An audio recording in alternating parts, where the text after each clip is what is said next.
Hi everyone, welcome back to another live stream with China admissions. And today's topic, we're going to be going over how early should you apply for the 2024 intake. So for the 2024 intake, we are already accepting applications for the March intake as well as the September intake. So if you guys didn't know, there are two different intakes, and the majority of the programs are September intake. So you'll start in September. But what some people don't necessarily understand is that even though it starts in September, the application deadline is actually much sooner. So your deadline won't be at the end of August or in the beginning of September. Your deadline could be as early as the end of January of the same year. So for some of the programs, like for example for Tsinghua, their deadlines are in February. So definitely, if you are interested in applying, you need to apply as soon as possible. So we also did a whole article about this and released it recently on our blog. So if you're not following us on our blog, please do so because we do have so much information that is being put out there. So yeah, it's never too early to begin the process, even though it's only 2023. So we do recommend applying as early as possible.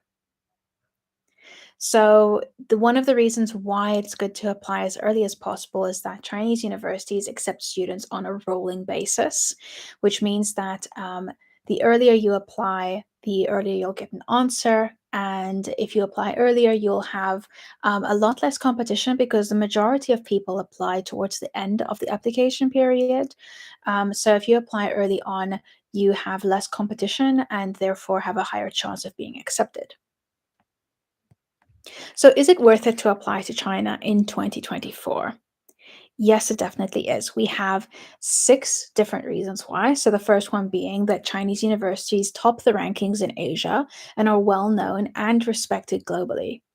The second reason is that it has world class education at affordable costs compared to Europe, Canada, USA, UK, Australia. It's definitely very common. To give you a bit of an example, because though a lot of you might, if you've done research, you know about this, but if you don't face this every day and you don't look at this information, you might not know exactly how much everything costs. The average program in the US will cost you it could cost you about 20,000 to 50,000 a year, US dollars. And the same for Canadian universities. UK universities are slightly cheaper. They'll be about 15,000 a year. Um, Irish universities about just under 10,000 US dollars a year. Australian universities could also be just as expensive as US universities. They could be about 30,000 a year. And then for European universities, this definitely depends on whether you're going for a private or a public university. Private universities can be just as expensive as studying in the UK. It could go up to 20,000 or 50,000 a year. And for public universities, that would be, it again depends on the country. Some countries like Germany, they have a bunch of programs that are almost free. It would be a couple $100 a year. However, those are usually taught in the local language. And also, it's very, very competitive to be accepted into these programs. And then for Chinese universities, if you're applying to public universities, um, the majority of the programs are under 5,000 US dollars a year. So that's a very, very, very big difference compared to other universities. So, the third reason why it's definitely worth it to apply to China in 2024 is that there are thousands of scholarships available to students. Now, as we've said before many times, we don't assist with scholarship applications. However, we do have a lot of resources on our website on how to apply to scholarships by yourself. And guidelines on how to apply as well. And there really are quite a lot of options. We have a lot of open days with universities, and we'll have another open day on this Thursday where universities go over their scholarship options as well, their internal scholarship options. So there really are a lot of different scholarship options and materials available for you.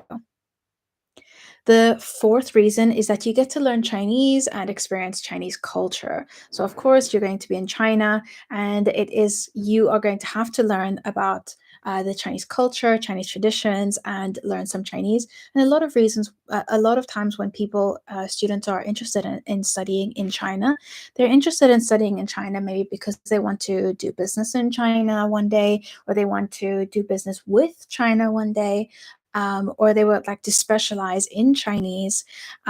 So there's usually a lot of reasons as to why it's beneficial for you to be able to speak Chinese as well and to understand Chinese culture.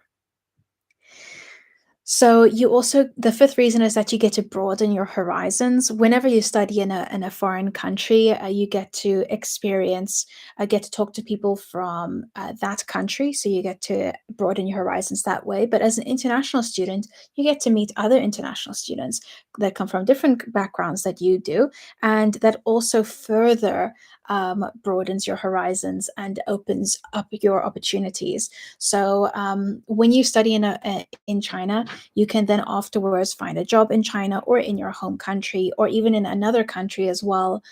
So it really does give you so many extra stepping stones. So yes, and the sixth reason we have here is that you can always withdraw your application later if you change your mind. However, most students do not do this, and there are so many great opportunities in China. One of the best things that I think a lot of students are doing these days is they're taking gap years in order to see what they would like to try. And if you would like to try out and see how Chinese universities are, you can do a foundation year program, you can do a Chinese language program. And I did that on my gap year, and then I continued and I stayed on in China and finished my degree there. So you can do that as well, and get to experience it and without having to commit for a 4-year program. So if you are doing that, I would also recommend it. It is a great experience. If you have any questions while I am going over these different points, you can just leave them down below and I'll answer them.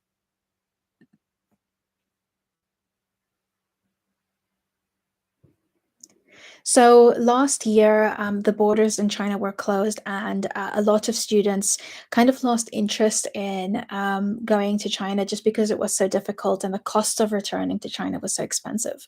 But now things have dropped so much. There are so many flights to China now. The prices have gone back to normal, as well as the tuition fees have gone back to normal. The visa application fees is completely the same as what it was before COVID. So the it really is completely normal again, and you can apply without any hesitation that your studies might be put on hold.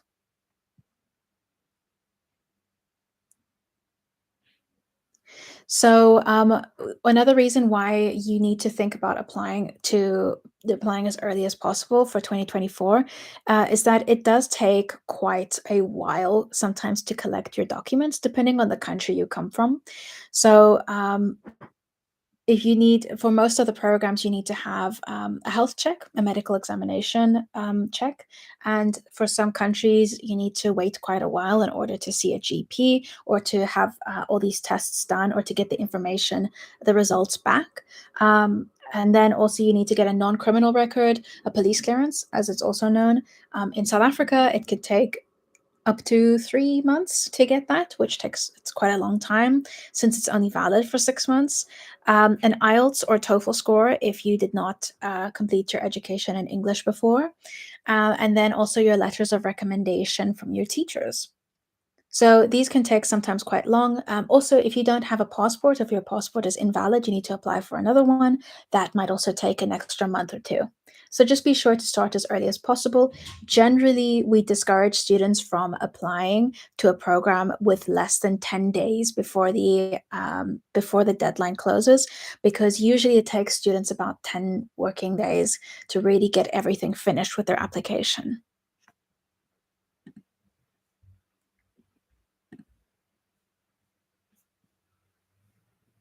So, also another reason is that early applicants get priority for scholarships.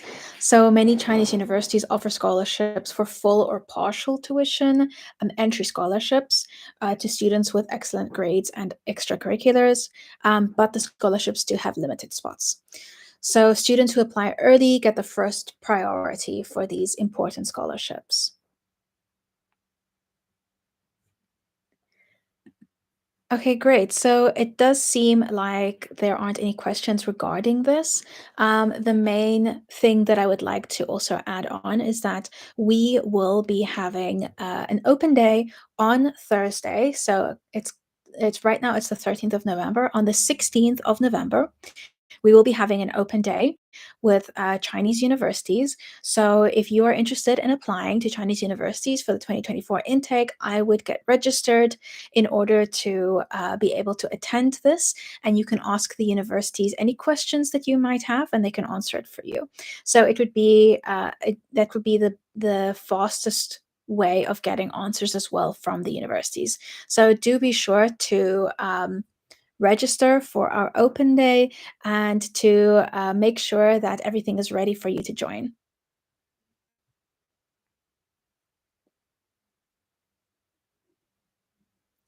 So I have a question here saying that I want to get admission. So this kind of depends on which university you want to get admission into.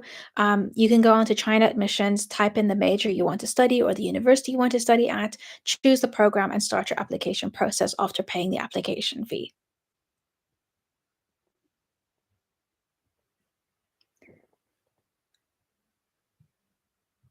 Clinton says here the professors are not replying, so I'm not exactly sure what context that is in. If you're talking about the professors at the university, generally the professors don't answer questions from the teachers. You would need to contact the administrators of the university of the college you would like to apply for. It's usually the International Student College, to ask them for that. Otherwise, you can also ask us any questions that you might have.